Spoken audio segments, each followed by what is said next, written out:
Digital platform के तमाम दर्शकों का बहुत स्वागत है। आज हम बात करेंगे कॉमेडी के नाम पर बढ़ती उस प्रवृत्ति की जो मनोरंजन कम और विवाद ज्यादा पैदा कर रही है। हाल ही में एक कॉमेडी शो का एक वीडियो सोशल मीडिया पर वायरल हो रहा है, जिसमें एक डॉक्टर द्वारा मेडिकल छात्र जीवन के दौरान मृत पुरुष शरीर के निजी अंगों का मजाक उड़ाने की बात की गई है। इस बयान के बाद सोशल मीडिया पर तीखी प्रतिक्रिया देखने को मिली है और बाद में माफी भी मांगी गई है।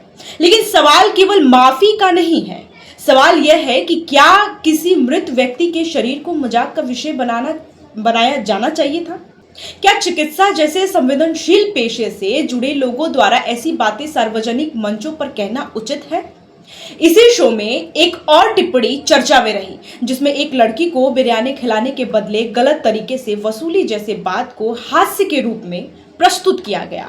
कई लोगों का मानना है कि इस तरह के संवाद महिलाओं के प्रति असम्मानजनक मानसिकता को सामान्य बनाने का काम करते हैं।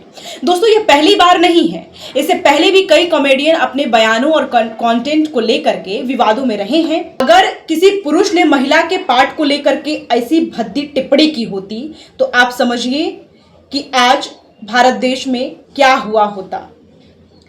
अब लेकिन वो महिला है तो महिला ने पुरुष पार्ट को लेकर के, प्राइवेट पार्ट को लेकर के भद्दे कमेंट किए। उन्होंने फिर आकर माफी भी मांगी, जो मैंने अपने सोशल मीडिया पोस्ट पर डाल भी रखा है। आप उस समय के उनके भाव भंगिमा को देखिए और जब उस समय जो अश्लील बातों को जब कह रही हैं उस समय का उनका भाव भंगिमा देखिए, आपको दोनों में फर्क नजर आएगा। आखिरकार समाज को हो क्या गया है?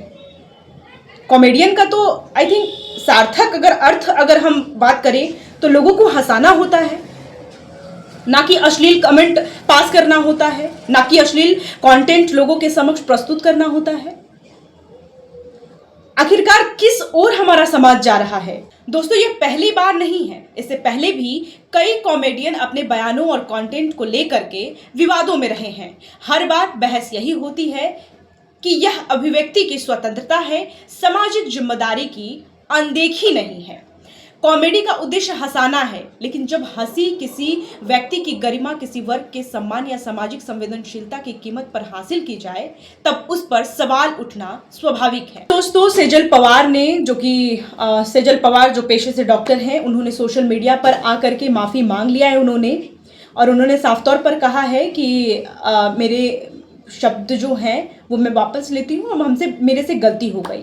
आई थिंक ये बात उनको बोलने से पहले सोचनी चाहिए थी। वो कहते हैं ना कि जब आप बोलते हैं तो आपको एक बार नहीं बल्कि 10 बार सोच लेनी चाहिए थी।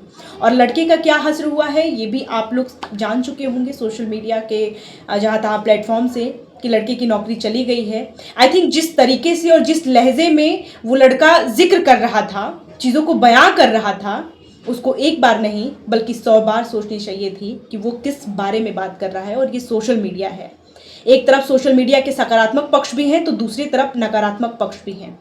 तो बहुत ही सोच समझकर हमें कंटेंट सोशल मीडिया पर अपलोड करने चाहिए, जिससे समाज में सकारात्मक चीज़ें फैले, ना कि नकारात्मक चीज़ें। बहुत बहुत शुक्रिया।